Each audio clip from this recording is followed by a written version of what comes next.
Meditations on Money. On his 21st birthday, the nature writer Francis Thompson was presented by his father with a bill for all the expenses of his upbringing, including the costs of his birth and delivery.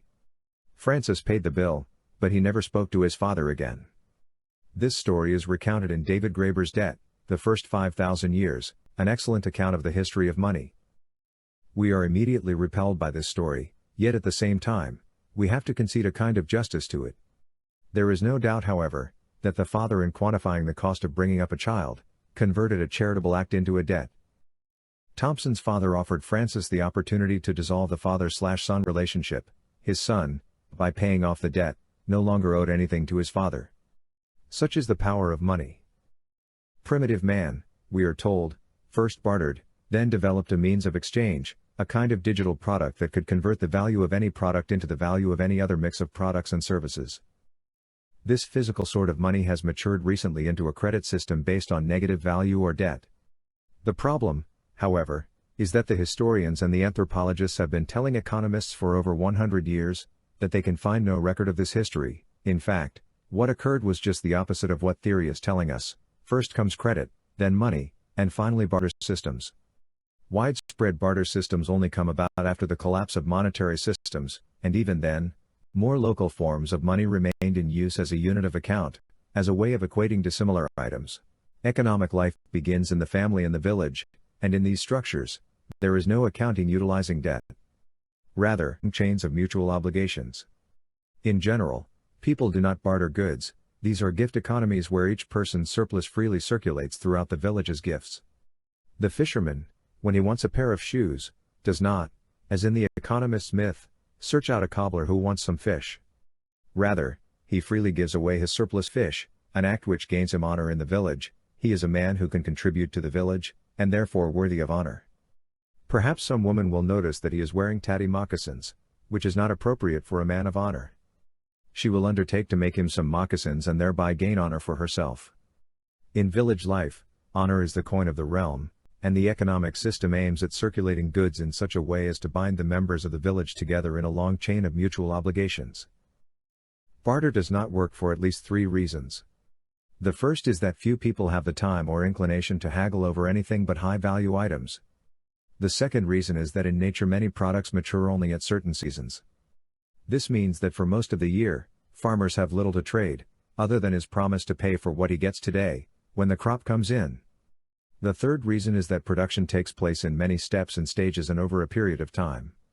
Until the work is complete, there are no tradable goods, only a work in progress. Complex items cannot be financed by barter, but only by a promise to pay when the work is completed, and the product is sold. Some barter does take place, but only with outsiders, with strangers and with higher-end products. When other tribes visit or a wandering stranger enters their territory, there will often be an exchange of gifts that is indistinguishable from barter.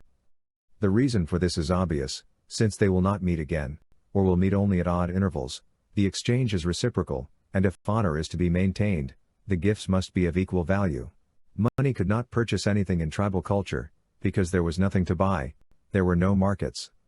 Again, this was not because villagers are markets, but rather because they made deliberate efforts to prevent the formation of markets, to bind the village together in long chains of mutual obligations. But such efforts are impossible with the growth of the village into the town and the city.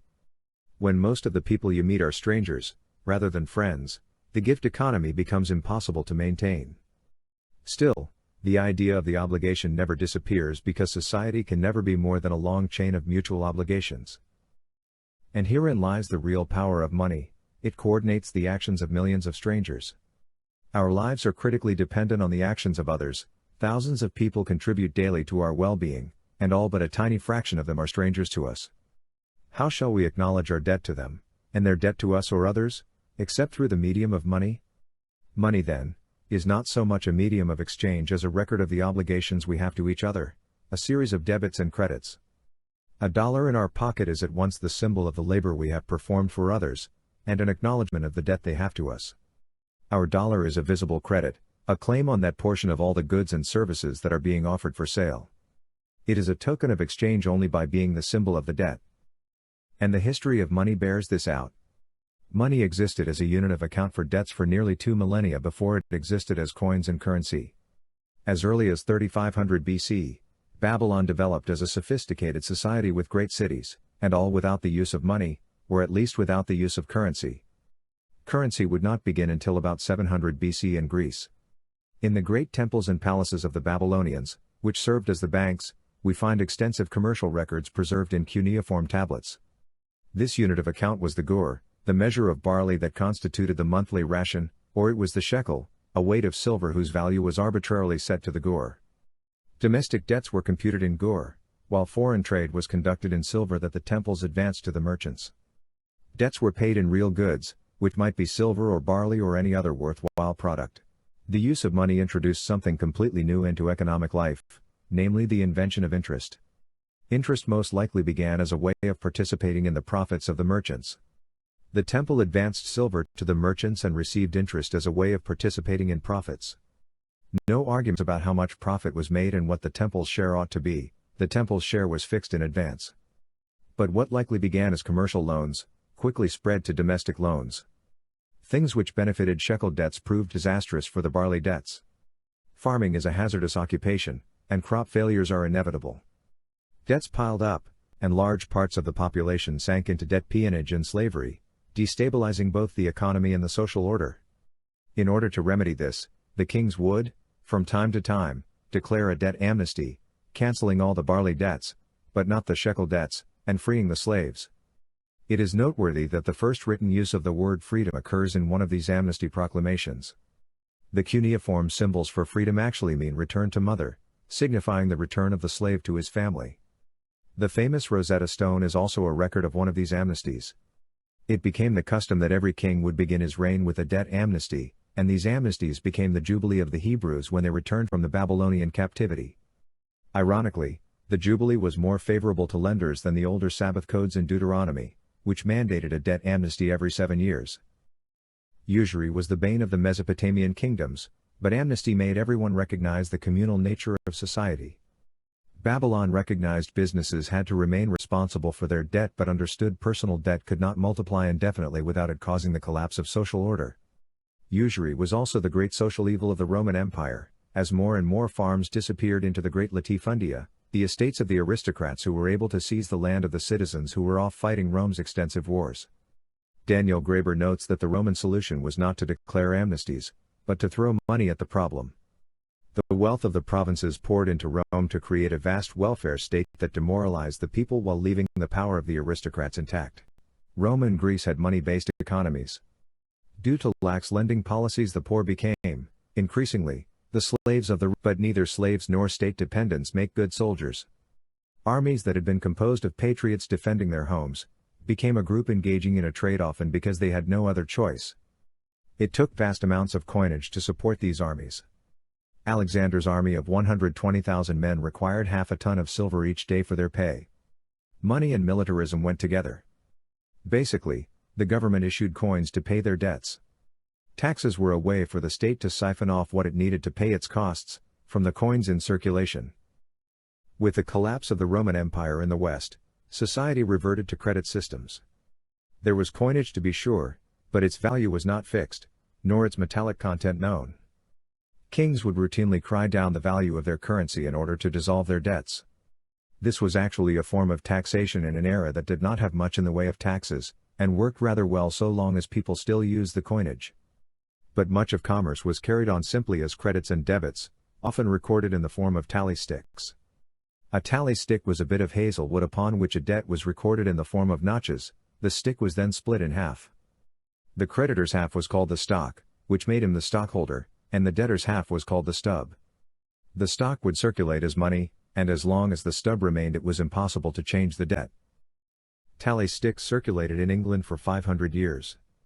It is worth noting that when the Bank of England was founded, in 1694, 1/4 of its capital was in the form of tally sticks.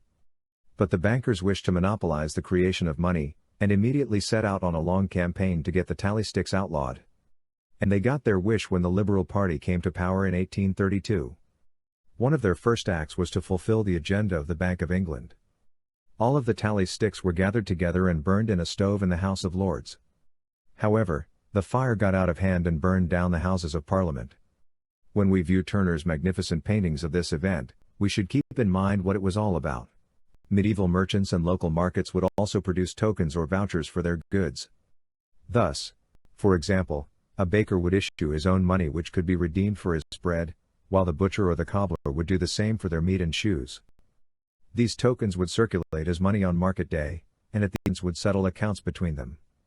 Note that the baker would not issue more tokens than the bread he could bake, nor the cobbler for the shoes he could make. The supply of this market money was always more or less equal to the goods the money could buy. The baker's bread backed up the tokens the baker used. This is incidentally close to what the Bible views as money. The bank's way of issuing money triumphed in the end, but a bank is not a baker. A baker can issue credits only for the bread he can bake. A banker can issue credits in any amount that borrowers will absorb. The old view of banks lending out the deposits they receive is just wrong. A bank holds cash as reserves or collateral against the loans it makes, as well as for day-to-day cash transactions. The money bank's loan is credits created by pushing keys on a computer terminal or by making a few entries in a ledger. The borrower may write checks against these credits, and at the end of the day the bankers settle up the checks between each other. No cash is involved. This would not be a problem if the money was lent for productive purposes. But insofar as the money is lent for speculation, that is, for consumption, the money supply expands faster than the supply of the goods and services it is supposed to represent. Money is injected into the economy, but unlike the baker's token, that money matches no new goods. The claims on the existing stocks of goods and services are multiplied, but the supply of real goods and services is static. Compare the situation of the farmer and the banker. The farmer may increase his wealth only by work, the banker increases his wealth by pressing a few buttons on a computer. Herein lies the great secret of our money system. Before you sign the mortgage to buy your home, or the note to buy your car, or the credit slip to buy McDonald's, the money to buy the home, the car, or the burger did not exist. It comes into existence in the act of borrowing it. Henry Ford once said, "If people understood how money was created, there would be a revolution before breakfast." But Mr. Ford was wrong. There will be no revolution because people will simply not believe that money can be created so easily. But alas, that is indeed the way the system works.